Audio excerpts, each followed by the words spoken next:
네, 오늘은 6.25가 발발한 지 66주년이 되는 날입니다. 대한민국을 지키기 위해서 공산 침략에 맞서 싸웠던 우리 호국 영령에 대한 존경과 또 경의를 표하는 바입니다. 한국전쟁은 너무나 뼈아픈 동족 상잔의 비극이었습니다. 그때 수많은 북한의 침략으로 우리 군인과 또 민간인이 사망을 했습니다. 동시에 또 우리 국군 측에서도 보도연맹이라는 이유로 좌익이라는 이유로 수많은 민간인을 학살하는 전쟁 범죄가 있었습니다. 이러한 아픔을 이겨내야 될 시점인데 문재인 대통령께서 스톡홀름 연설에서 남북 간에 서로 총뿌리를 겨눈 적이 있지만 남의 나라를 침략한 적이 없다 이렇게 말씀하신 거죠, 강경화 장관님? 예, 그렇습니다. 그때 계셨습니까, 그 현장에? 예, 그렇습니다. 지금 현행 우리 법상으로 북한은 국가입니까 아닙니까? 이중적 존재이죠. 국제법상으로는 예, 국가로 되지만 네. 우리 국내법상으로는 국가로 아니로 보기 때문에 국가보안법이 존재하죠. 특수한 관계에 있습니다. 황교안 당대표는 국가보안법을 책으로 서술할 정도로 공안검사 출신입니다. 그가 적용했던 법이 바로 국가보안법입니다. 국가보안법에 따르면 북한은 국가가 아니라 우리나라 영토를 무력으로 점령하고 있는 불법적 단체로 규정하고 있고 반국가 단체로 규정하고 있습니다. 맞습니까? 그렇습니다. 그런 황교안 대표가 왜 국가 간의 관계로 남북 관계를 오인한 건지 이런 불필요한 대통령에 대한 언급은 잘못됐다고 생각하는데 동의하십니까? 예, 그렇다고 생각합니다. 정말 이런 아픔을 이겨내야 되는데 이번과 관련해서 그걸 하나 물어보고 싶어요. 지금 통일부 장관님, 이번에 저희가 이제 WFP에 800만 불 유니세프랑 지급을 했죠. 네. 5만 톤 쌀 지원도 했죠. 네. 근데 이것에 관해서 이제 우리 국민들은 대부분은 동의할 겁니다만 가장 보수적인 분들이나 중립적인 분들이 걱정을 하는 것은 과연 이것이 군사적으로 전용되지 않을까. 정말 우리 아이들, 배고픈 아이들, 임산부들 이런 취약계층의 우리 북한 동포들에게 제대로 전달이 될 것이냐 이에 대한 의구심입니다. 이에 대한 모니터에 대해서 확실히 좀 확인을 받고 있습니까? 네, 저희들이 WFP를 통해서 지원하기로 결정한 것은 WFP가 현재 북한의 영양 지원 사업에 대해서도 다양하게 추진하고 있고 평양에 모니터링을 담당하는 요원들이 한 50명 정도 되고요. 앞으로 5만 톤 지원 과정에서는 필요하다면은 추가하겠다라는 계획을 듣고 있습니다. 오케이, 잘 체크를 해주셔서 그런 의구심이 없도록 했으면 좋을 것 같고요. 강경화 장관님, 지금 예. 이제 트럼프 대통령이 이란에 대한 사이버 보복 공격을 지시했습니다. 바로 미사일 공격을 하기 10분 전에 처리하는 것은 다행스러운 일이긴 한데 저는 좀 이해가 안 되는 게 이란 핵 합의가 JCPOA, 조인트 컴프레hensive 플랜 오브 액션이라는 이 공동 계획이 2017년도에 합의가 됐죠. P5+1으로. 그렇습니다. 네. 제가 최근에 프랑스 대사, 영국 대사, 독일 대사들을 만나서도 이야기를 들어봐도 유럽 연합은 이 핵 합의를 준수한다.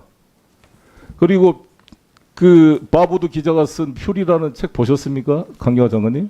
못 보셨죠? 바빠서.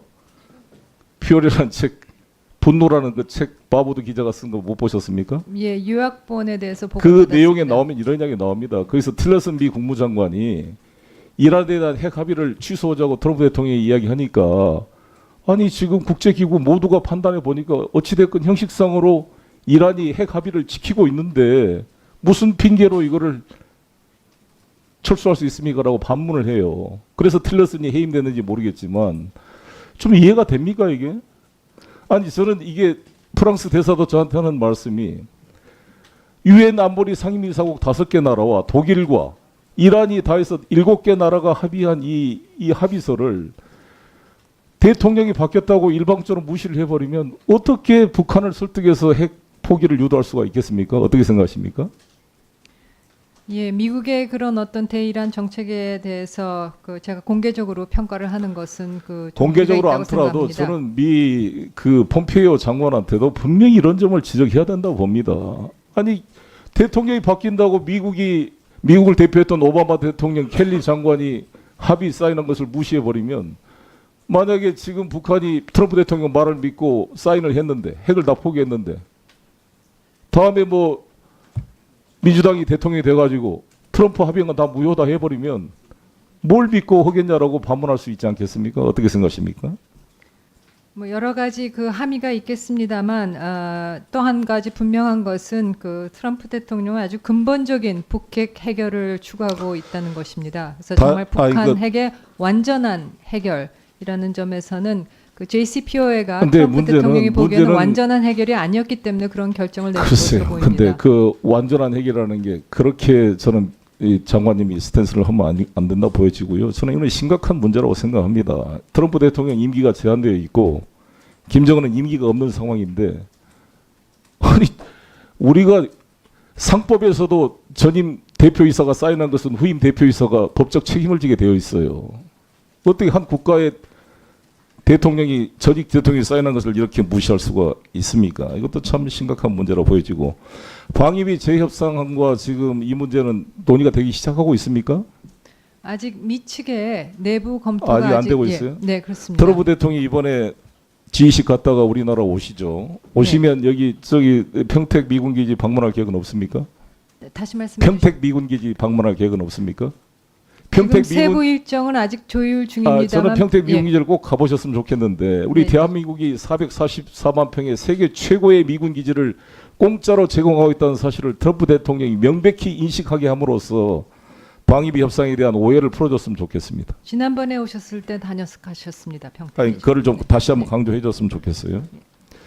암체어 워리어라는 이야기 아시죠, 우리 장관님? 암체어 워리어. 예. 안락의자의 전사란 뜻입니다. 자기도 군대 안 가고 아들도 군대 안 보낸 사람들이 가장 대북이나 상대방에 대해서 강경 군사 행동을 선호하는 사람을 일컫는 말입니다. 우리 문재인 대통령은 공수특전부대로 대한민국 국가안보를 위해 최선에 섰던 분입니다. 이분이 평화를 위해서 하는 이야기를 가지고 단마진을 이유로 군대도 안 간 사람들이 계속 없어졌는 이런 소리를 한 것 자체는 정말 이해할 수가 없는 이런 논리 비약이라고 생각하는데 어떻게 생각하십니까? 네, 대통령께서는 그런 그 뼈아픈 전쟁의 경험을 다 담아서 평화 메시지를 발신하고 계신다고 생각합니다. 네, 감사합니다. 예, 수고하셨습니다.